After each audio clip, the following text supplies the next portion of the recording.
Backstage Pass, Institute of Gaming. For more details, contact 7093965965. అవును, వాళ్ళు ముగ్గురు ఇష్టపడ్డారు, అందుకే పెళ్లి చేసుకుంటున్నారు. వినడానికి కాస్త ఇంట్రెస్టింగ్ గా ఆసక్తిగా అనిపించినా కూడా ఇది నిజం. ఇది అనాగరికత వల్ల జరుగుతున్నటువంటి వ్యవహారం కాదు. ఆచారం, సాంప్రదాయం, తమ తెగ యొక్క సాంప్రదాయంగా కొనసాగుతున్నటువంటి పెళ్లి వేడుక. హిమాచల్ ప్రదేశ్లోని ఒక తెగకు చెందినటువంటి సాంప్రదాయం అనాదిగా దశాబ్దాలుగా కొనసాగుతుందట.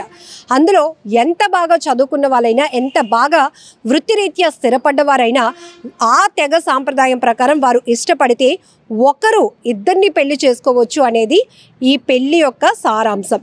సో చాలా ఇంట్రెస్టింగ్ అనిపిస్తుంది కదా. ఒక యువతి ఇద్దరు అన్నదమ్ముల్ని పెళ్లి చేసుకుంది. ఆ ఒక యువతిని ఇద్దరు అన్నదమ్ములు పెళ్లి చేసుకోవడానికి వారు ఇష్టపూర్వకంగా ఒప్పుకున్నారట. ఈ ఇద్దరు అన్నదమ్ముల్ని పెళ్లి చేసుకోవటానికి ఆ యువతి కూడా ఇష్టపూర్వకంగానే అంగీకరించిందంట. అందుకే వాళ్ళ తెగ సాంప్రదాయం ప్రకారం ఈ వివాహ వేడుక 3 రోజుల పాటు కొనసాగిందట. ఈ పెళ్లికి వందలాదిగా చాలా మంది హాజరయ్యారట. బట్ ఇప్పుడు ఈ పెళ్లికి సంబంధించిన వీడియోలు మాత్రం సోషల్ మీడియాలో తెగ వైరల్ అవుతున్నాయి, చర్చకు దారితీస్తున్నాయి. మరి ఆ తెగ సాంప్రదాయం ఏంటి? హిమాచల్ ప్రదేశ్లో ఈ ఊరు ఎక్కడ ఉంది? గిరిజన గ్రామంగా ప్రాచుర్యం పొందినటువంటి అక్కడ ఉన్నటువంటి ఆచార వ్యవహారాలేంటి తెలుసుకోవాలనుందా? స్టోరీలోనికి వెళ్ళిపోదాం. హిమాచల్ ప్రదేశ్ రాష్ట్రంలోని సిర్మా జిల్లా షిలాయి గ్రామంలో వీళ్ళ పెళ్లి జరిగింది. ఇక్కడ హట్టి తెగకు చెందినటువంటి ప్రదీప్ నేగి, కపిల్ నేగి ఇద్దరు అన్నదమ్ములు.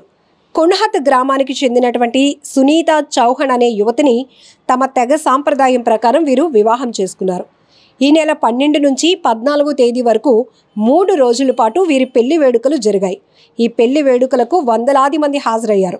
ప్రదీప్ హిమాచల్ ప్రదేశ్ ప్రభుత్వ శాఖలో పనిచేస్తుంటే అతని తమ్ముడు కపిల్ విదేశాల్లో ఉద్యోగం చేస్తున్నాడు. అయితే ఈ వివాహం తమ ఇష్టపూర్వకంగానే చేసుకున్నామని అటు యువతి, అలానే ఇక్కడ ఇద్దరు అన్నదమ్ములు, పెళ్లి కొడుకులు ఇద్దరు కూడా ఒప్పుకోవటం చాలా విశేషం. వీరి వివాహానికి సంబంధించిన వీడియో ఇప్పుడు సోషల్ మాధ్యమాల్లో చాలా వైరల్ అవుతోంది, చర్చకు కూడా దారితీస్తుంది. ఇంత టెక్నాలజీలో ఉండి ఇద్దరు బాగా చదువుకున్న వాళ్ళు, సెటిల్ అయిన వాళ్ళు, ఒకరు ప్రభుత్వ శాఖలో పనిచేస్తున్న వాళ్ళు కూడా, కానీ తమ తెగ సాంప్రదాయాన్ని కొనసాగించడం కోసం ఇష్టపూర్వకంగా ఇద్దరు అన్నదమ్ములను పెళ్లి చేసుకోవటానికి యువతి ఒప్పుకుంటే, ఈ పెళ్లికి ఒక అమ్మాయినే ఇద్దరు పెళ్లి చేసుకోవటానికి అన్నదమ్ములు ఇద్దరు కూడా ఒప్పుకోవటం ఇప్పుడు చర్చకు దారితీస్తోంది. అయితే ఇలా ఒకరు ఇద్దరిని పెళ్లి చేసుకోవటం అనేది భారత్లో మాత్రం చట్టవిరుద్ధమైనా కూడా హిమాచల్ ప్రదేశ్ సిర్మా జిల్లాలోని పలు గ్రామాల్లో మాత్రం వారి తెగ సాంప్రదాయం ప్రకారం ఇప్పటికీ కూడా అది కొనసాగిస్తూనే ఉన్నారు. అలానే కిన్నౌర్, లాహౌల్ స్పితి జిల్లాలో పొరుగున ఉన్నటువంటి ఉత్తరాఖండ్ రాష్ట్రంలో కొన్ని చోట్ల కూడా ఈ విధానం ఇప్పటికీ కొనసాగుతుంది. హట్టి తెగకు చెందినవారు ఇది తమ సాంప్రదాయం అని చెప్తున్నారు. జోడీదారన్ లేదా ద్రౌపది ప్రథగా ఈ సాంప్రదాయాన్ని వారు పిలుస్తుంటారు. ఇటీవలే ఈ తెగ వారికి గిరిజన తెగ అంటే ఎస్టీ హోదా కూడా వచ్చింది. కాగా సెంట్రల్ హట్టి కమిటీ న్యాయ సలహాదారైన రన్ సింగ్ చౌహాన్ అనే న్యాయవాది మాట్లాడుతూ, దశాబ్దాలుగా ఈ సాంప్రదాయం కొనసాగుతుంది, ఇప్పటిది కాదు. హిమాచల్ ప్రదేశ్లో ఈ సాంప్రదాయాన్ని ఇప్పటికీ వారు కొనసాగిస్తూనే ఉంటారని క్లారిటీ ఇచ్చారు.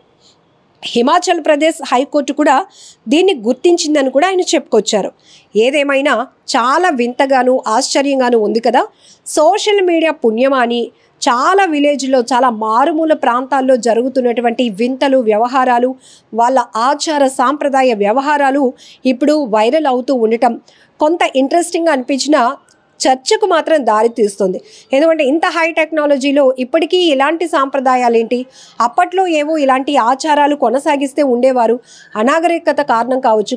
కానీ ఇప్పుడు ఇంత టెక్నాలజీ యుగంలో కూడా, ఇంత సాంకేతికత డెవలప్ అవుతున్న ఈ సమాజంలో కూడా ఇంత బాగా చదువుకుని సెటిల్ అవుతున్న యువకులు కూడా తమ తెగ సాంప్రదాయం అంటూ ఇలా ఒకరిని ఇద్దరు పెళ్లి చేసుకోవడం ఏంటి, అందులోనూ అన్నదమ్ములు ఒక యువతి పెళ్లి చేసుకోవడానికి ఒప్పుకోవడం ఏంటి, అలాగే ఒక అమ్మాయిని ఇద్దరు పెళ్లాడటానికి ఇష్టపడడం ఏంటి అనేటటువంటి చర్చ ఇంట్రెస్టింగ్గా కొనసాగుతోంది. మరి ఈ వ్యవహారంపై, అంటే ఈ పెళ్లిపై, ఈ హిమాచల్ ప్రదేశ్ రాష్ట్రంలోని ఈ గిరిజన తెగకు సంబంధించినటువంటి సాంప్రదాయంపై మీరేమంటారో కామెంట్లో మెన్షన్ చేయండి.